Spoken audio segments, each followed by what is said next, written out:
अस्सलाम वालेकुम स्टूडेंट्स। आज हमारा लेक्चर नंबर 2 है ICS पार्ट 2 का क्लासिफिकेशन ऑफ कंप्यूटर फाइल्स। सबसे पहले हम ज़रा प्रीवियस लेक्चर का ओवरव्यू लेते हैं कि उसमें हमने क्या क्या चीज़ें देखी थी। उसमें हमने सबसे पहले डाटा को डिफ़ाइन किया था। डाटा हम कैसे कहते हैं, रॉ फैक्ट्स एंड फिगर्स।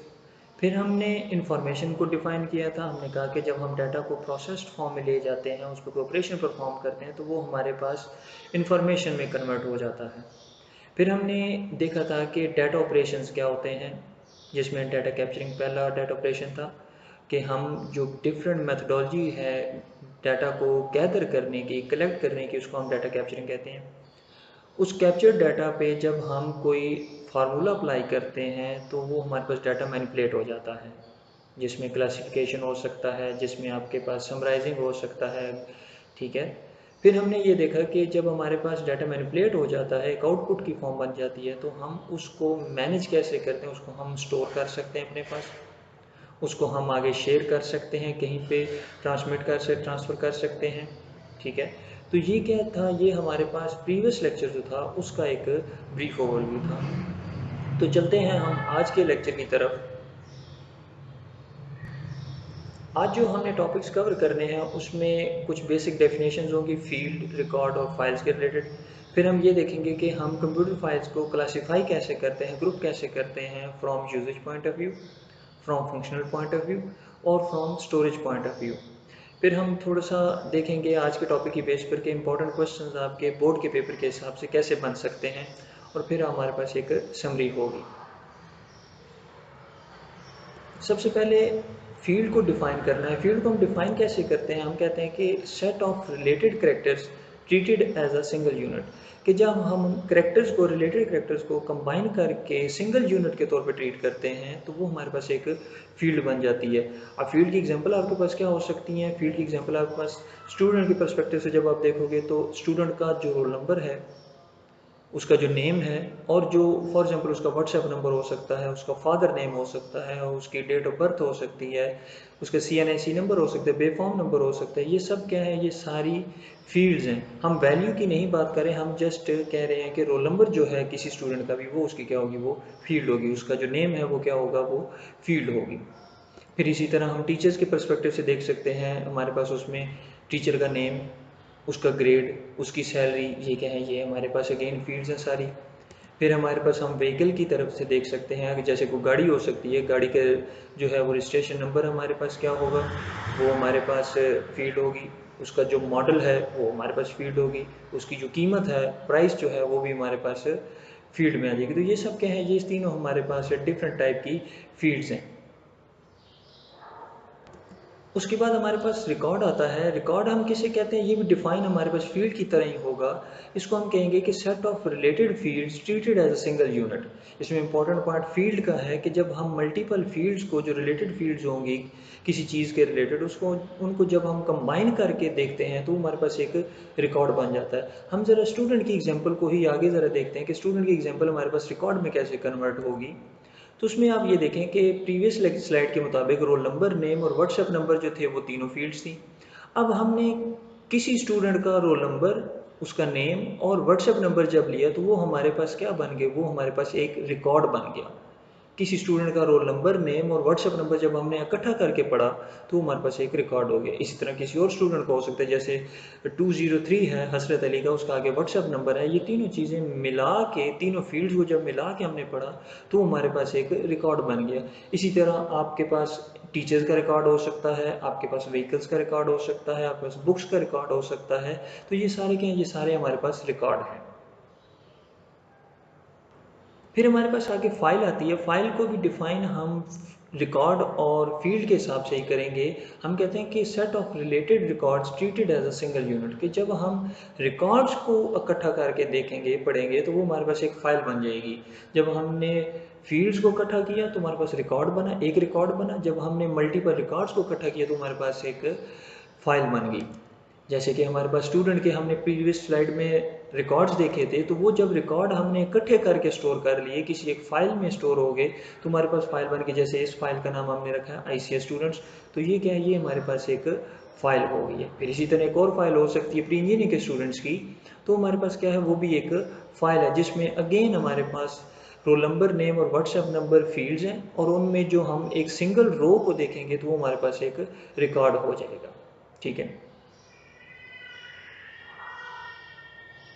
अच्छा आगे चलते हैं। तो हमारे पास हमने ये देखना है कि कंप्यूटर फाइल्स को हम क्लासिफाई कैसे करते हैं। अब कंप्यूटर फाइल्स को क्लासिफाई करने के लिए हमारे पास 3 डिफरेंट कैटेगरीज हैं, जिसमें हम यूजेज पॉइंट ऑफ व्यू से देखेंगे, फिर हम फंक्शनल पॉइंट ऑफ व्यू से देखेंगे, और फिर हम ऑर्गेनाइजेशनल पॉइंट ऑफ व्यू से देखेंगे कि हम फाइल्स को क्लासीफाई कैसे करते हैं, उनमें टाइप्स कौन कौन सी हमारे पास फाइल्स की आती हैं इन डिफरेंट क्लासिफिकेशन की बेस पे। सबसे पहले हमारे पास आता है types of files user point of view से। जब हम यूजर पॉइंट ऑफ व्यू से फाइल्स को देखते हैं तो वो कौन कौन सी टाइप्स बनती हैं। सबसे पहले हमारे पास मास्टर फाइल्स आएंगी। मास्टर फाइल्स वो वाली फाइल्स होती हैं जिनमें जो हम डाटा स्टोर करते हैं वो परमानेंट होता है, या वो very long period of time unchanged रहता है। हमने इस फाइल को डेली बेस पे या इस तरह करके चेंज नहीं करते होते, हमारे पास ये लॉन्ग पीरियड ऑफ टाइम ज़्यादा अरसे के लिए कांस्टेंट रहता है, उसमें हम कोई चेंजेस नहीं करते। जैसे कि एक फाइल मेरे पास हो सकती है जिसमें सेकंड ईयर के तमाम स्टूडेंट्स का डाटा है। अब ये फाइल मैं रोज़ अपडेट नहीं कर रहा, तो ये क्या है, ये एक मास्टर फाइल है। फिर ट्रांजैक्शनल फाइल हो सकती है। ट्रांजैक्शन फाइल वो होती है कि जो हम टेम्परेरी क्रिएट करते हैं, और हम ये इसलिए क्रिएट करते हैं कि जब हमने मास्टर फाइल में कुछ चेंजेस करने हो तो हम पहले उस मास्टर फाइल में से डाटा ट्रांजैक्शनल फाइल में लेकर आते हैं, तो हमारे पास एक टेम्परेरी फाइल बन गई। हम ट्रांजैक्शन फाइल में सारी प्रोसेसिंग करेंगे, चेंजेस करेंगे, जब हम चेंजेस एक्सेप्ट कर लेंगे तो वो चेंजेस हम फिर मास्टर फाइल में अपडेट कर देंगे, और मास्टर फाइल में अपडेट होने के बाद हम ट्रांजैक्शन फाइल जो कि टेम्परेरी है मैंने बताया, तो वो हम क्या करते हैं, हमारे पास वो फाइल हम डिलीट कर देते हैं। ठीक है, अब तीसरी जो फाइल की टाइप आती है वो बैकअप फाइल्स हैं। बैकअप फाइल्स हमारे पास क्या होती हैं कि जब हम एक्स्ट्रा कॉपी बनाते हैं, जनरली हम डुप्लीकेट एक कर लेते हैं जब किसी डाटा को, तो हम इसी तरह जब किसी फाइल को डुप्लीकेट करेंगे, एक्स्ट्रा कॉपी उसकी बनाएंगे, तो हमारे पास क्या बनती है, वो बैकअप फाइल बनती है। अब ये हम बनाते क्यों हैं, ये इसलिए बनाते हैं कि हम डाटा को प्रोटेक्ट कर सकें, कि अगर हमारे पास डाटा लॉस हो जाता है किसी वजह से, जैसे कि अगर आपके कंटैक्ट्स मोबाइल के लॉस हो जाते हैं, तो हम आपने क्या किया, अगर आपने कंटैक्ट कहीं और भी सेव किए हुए थे, किसी डायरी में सेव किए हुए थे, तो वो आपके पास क्या है, वो डायरी क्या है, वो एक्चुअली एक बैकअप फाइल है। तो अगर आपका डाटा लॉस हो जाता है तो आप क्या कर सकते हो, आप उसको रिकवर कर सकते हो यूजिंग बैकअप फाइल। और ये हमारे पास जो बैकअप फाइल होती है, ये जनरली हम एक्सटर्नल स्टोरेज स्पेस पे सेव करते हैं। हम वहीं पे नहीं सेव करते कि जहाँ पे हमारे पास ओरिजिनल डाटा पड़ा है। जैसे कि अगर आपने क्या किया, आपने अपने कंप्यूटर का डाटा किसी यूएसबी में सेव कर लिया, तो हमारे पास क्या होगा, वो एक्सटर्नल स्टोरेज स्पेस होगी। फिर हमारे पास फंक्शनल व्यू पॉइंट आती है फाइल की टाइप्स के। हम फंक्शनल पॉइंट ऑफ व्यू से फाइल्स को कैसे देखते हैं, उसमें हमारे पास 2 टाइप्स आती हैं। पहली हमारे पास टाइप आती है प्रोग्राम फाइल्स। प्रोग्राम फाइल्स वो वाली फाइल्स होती हैं जिनमें हमारे पास इंस्ट्रक्शन गिवन होती हैं। ऑब्जेक्ट कोड जो हमारे पास होता है, बाइनरी फाइल्स होती हैं, 0-1 की फॉर्म में जनरली होगा, कि जो हम कंप्यूटर को अगर हमने कोई इंस्ट्रक्शन देनी है तो वो जिस फॉर्म में हम, जिस फाइल में हम इंस्ट्रक्शन देंगे, वो हमारे पास क्या कहलाएगी, वो हमारे पास प्रोग्राम फाइल्स कहलाएगी। अब फंक्शनल पॉइंट ऑफ व्यू से जब भी हम फाइल्स को देखते हैं तो हमारे पास एक इंपॉर्टेंट कंसेप्ट आता है एक्सटेंशन का। एक्सटेंशन कहलाती है कि फाइल किस टाइप की है। ठीक है, आप प्रोग्राम फाइल्स अगर हैं तो प्रोग्राम फाइल्स में एक्सटेंशन कॉमनली जो यूज़ होती हैं वो .exe होगी, जिसको एग्जीक्यूटेबल भी कहा जाता है, एक्जी फाइल भी कहा जाता है, ये .com हो सकती है। ठीक है, ये प्रोग्राम फाइल्स हमारे पास आ गई। फिर हमारे पास डाटा फाइल्स आ जाती हैं। डाटा फाइल्स ऐसी फाइल्स होती हैं जिनमें डाटा हम सेव करते हैं, जिनमें हमारा डाटा जो सेव होगा फाइल्स में, वो हमारे पास डाटा फाइल्स कहलाएंगी। अब डाटा फाइल्स का ये होता है कि आपने अगर डाटा फाइल को रीड करना है या राइट करना है या ओपन करना है, तो उसके लिए आपको स्पेसिफिक प्रोग्राम चाहिए होगा, कि जिस तरह की डाटा फाइल है उसी तरह का आपको प्रोग्राम चाहिए होगा। आप किसी डिफरेंट डाटा फाइल को डिफरेंट प्रोग्राम से नहीं ओपन कर सकते। अब अगेन इसमें भी एक्सटेंशन की बात हम करेंगे। हमने कहा कि फंक्शन पॉइंट ऑफ व्यू से जब भी हम फाइल्स को देखते हैं तो उसमें एक्सटेंशंस लाजमी आ जाती हैं। तो हमारे पास जो एक्सटेंशन हो सकती हैं, जैसे कि वर्ड डॉक्यूमेंट आपके पास जिसमें आपने कोई लेटर लिखा है, कोई एप्लीकेशन लिखी है, तो वो हमारे पास क्या होगा, वो उसकी एक्सटेंशन .doc हो सकती है। ठीक है, जो कि MS वर्ड में ओपन होगी, माइक्रोसॉफ्ट वर्ड में हमारे पास ओपन हो सकती है वो फाइल। फिर इसी तरह स्प्रेडशीट हो सकती है, एक्सेल की फाइल जो हमारे पास होती है उसकी एक्सटेंशन .xls होती है। फिर इसी तरह टेक्स्ट फाइल हो सकती है जिसकी एक्सटेंशन .txt है। इसी तरह आपके पास इमेजेस होती हैं, इमेजेस आपके पास .png हो सकती है, .jpg हो सकती है। फिर हम जनरली वीडियो कैप्चर करते हैं, तो वीडियो का हमें पता है कि वीडियो की भी एक्सटेंशन क्या हो सकती है, .mkv हो सकती है, .mp4 हो सकती है। तो ये सारी क्या है, ये सारी डाटा फाइल्स की एक्सटेंशन है। अब अगेन अगर आपको स्पेसिफिक डाटा फाइल ओपन करनी है, जैसे अगर आपको वर्ड डॉक्यूमेंट ओपन करना है, तो आपको एप्लीकेशन या प्रोग्राम भी आपको, सॉफ्टवेयर भी आपको वर्ड डॉक्यूमेंट के लिए ही चाहिए होगा। अब आगे चलते हैं, हमारे पास जो थर्ड टाइप ऑफ फाइल है हम वो ज़रा वो देखते हैं।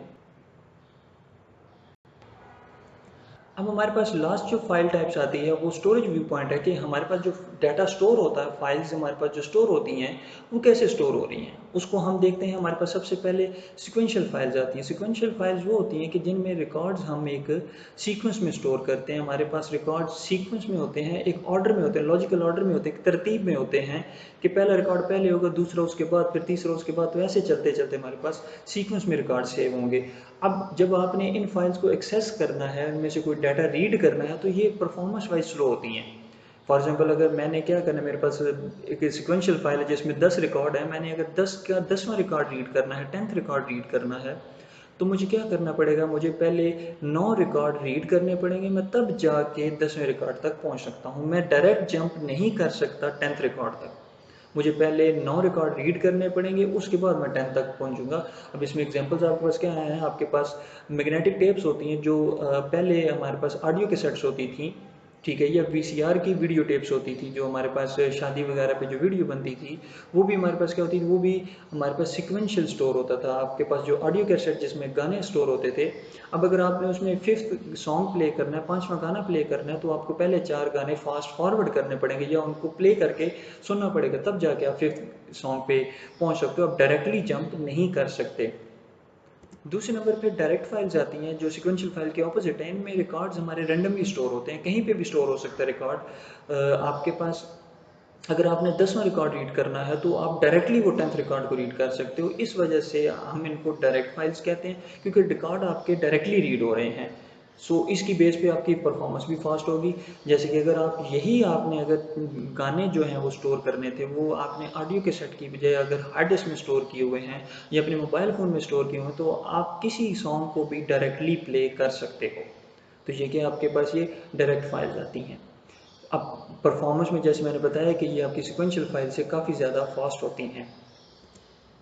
इसी तरह आपके पास जो लास्ट टाइप आती है हमारे पास एक स्टोरेज व्यू पॉइंट से, वो इंडेक्स फाइल्स हैं। इंडेक्स फाइल्स जनरली हमारे पास सिक्वेंशियल और डायरेक्ट फाइल्स दोनों का कॉम्बिनेशन होती हैं। अब इसमें होता क्या है आपके पास, कि आपके रिकॉर्ड सारे डायरेक्टली सेव होंगे। अब वो जिस जिस लोकेशन पे सेव हैं, जैसे हमने डायरेक्ट फाइल में पढ़ा है कि वो किसी लोकेशन, पर्टिकुलर लोकेशन पे सेव होते हैं। अब वो जो लोकेशन उनकी होगी, वो लोकेशन हम उठा के एक सीक्वेंस में सेव करेंगे एक अलग फाइल में। उस अलग फाइल को हम इंडेक्स फाइल कहेंगे, ठीक है। अब इंडेक्स फाइल में क्या होगा, इंडेक्स फाइल में एक सीक्वेंस होगा, तरतीब होगी, और उन तरतीब के आगे लोकेशन सेव होंगी। अब अगर हमने 10वां रिकॉर्ड रीड करना है, अगर हमने कोई सॉन्ग प्ले करना था, तो हम इंडेक्स फाइल में जाके देखेंगे कि उस 10वें रिकॉर्ड की लोकेशन क्या है। वो हम सीक्वेंस में रीड करेंगे और 10वें रिकॉर्ड पर जब हम पहुंचेंगे, तो हमारे पास हमें लोकेशन मिलेगी और हम उस लोकेशन पे जाके डायरेक्टली इंडेक्स फाइल को रिट्रीव कर सकते हैं। सॉरी, हम उसको जो ओरिजिनल फाइल है, ओरिजिनल डाटा था, वो हम रीड कर सकते हैं। अब इसकी एग्जांपल देने के लिए आपके पास अगर फिजिक्स की बुक है फॉर एग्जांपल, तो फिजिक्स की बुक के जो लास्ट पेजेस होते हैं, उस पर एक इंडेक्स गिवन होता है। उस इंडेक्स में क्या होगा, आपके पास टॉपिक के नेम्स होंगे, और उन टॉपिक के नेम्स के आगे आपके पास उनके पेज नंबर होंगे। अब वो जो टॉपिक के नेम्स हैं वो एक सीक्वेंस में स्टोर होंगे, अल्फ़ाबेटिकली ऑर्डर में आपके पास स्टोर होंगे। जो टॉपिक ए से स्टार्ट होता है वो पहले होगा, उसका आगे पेज नंबर, उसका कुछ भी हो सकता है। अब अगर आपने कोई भी टॉपिक रीड करना है, आप उस सीक्वेंस में देखते हैं कि वो टॉपिक कहाँ पे है, उसका आपको आगे पेज नंबर मिलता है। उस पेज नंबर को देखते हुए आप डायरेक्टली बुक में उस पेज पे जंप करेंगे। सो क्या आपने किया, आपने इंडेक्स से सीक्वेंस में रीड किया, लेकिन आपने रिकॉर्ड को कैसे रीड किया, आपने डायरेक्टली जंप किया। तो इसलिए इंडेक्स फाइल हमारे पास कॉम्बिनेशन होता है सिक्वेंशियल और डायरेक्ट फाइल्स का। तो ये हमारे पास जो थी वो तीसरी टाइप ऑफ फाइल्स आती हैं, जो कि हम स्टोरेज व्यू पॉइंट से देखते हैं। अब इम्पॉर्टेंट क्वेश्चन जो आज के लेक्चर की बेस पे बनते हैं, उसमें हमारे पास जनरली पूछा जाता है कि फील्ड को डिफाइन करें, रिकॉर्ड को डिफाइन करें, फाइल को डिफाइन करें, या हमसे ये पूछा जाता है कि difference between field and record, या difference between field and file, या difference between record and file. तो ये हमारे पास फील्ड, रिकॉर्ड और फाइल के रिलेटेड क्वेश्चन आते हैं। या फिर फाइल्स पॉइंट ऑफ व्यू से हमारे पास रिकॉर्ड क्वेश्चन पूछे जाते हैं कि difference between master and transaction files क्या हो सकता है। फिर हमसे ये पूछा जा सकता है कि describe files from functional point of view, या जनरली एक बड़ा इंपॉर्टेंट क्वेश्चन पेपर में आता है, वो है व्हाट आर इंडेक्स फाइल्स। तो इंडेक्स फाइल आपके पास क्या है वो भी आपको आइडिया होना चाहिए। तो ये आप हमारे पास इम्पोर्टेंट क्वेश्चन थे। आगे हम ज़रा समरी देख लेते हैं आज के लेक्चर की। आज हमने फील्ड्स, रिकॉर्ड्स और फाइल्स को देखा, फिर हमने क्लासिफिकेशन जो फाइल्स की देखी है from user point of view, फिर फंक्शनल पॉइंट ऑफ व्यू, फिर storage point of view. Usages में हमने मास्टर फाइल, ट्रांजैक्शन फाइल और हमने बैकअप फाइल्स देखा। फंक्शनल पॉइंट ऑफ व्यू में हमने प्रोग्राम फाइल्स और हमने डाटा फाइल्स देखी। Storage view point of view से हमने देखा कि हमारे पास सिक्वेंशियल फाइल्स आती हैं, हमारे पास डायरेक्ट फाइल्स आएंगी जिनको रैंडम फाइल्स भी कहते हैं, या फिर हमारे पास इंडेक्स फाइल्स आती हैं। तो स्टूडेंट्स ये आज का लेक्चर था। अगर आपका कोई भी क्वेश्चन हो इस चैप्टर के रिलेटेड तो आप इसी वीडियो के नीचे आप कमेंट कर दें, मैं उसको एज सुन एज पॉसिबल उसका आंसर कर दूँगा। Thank you so much.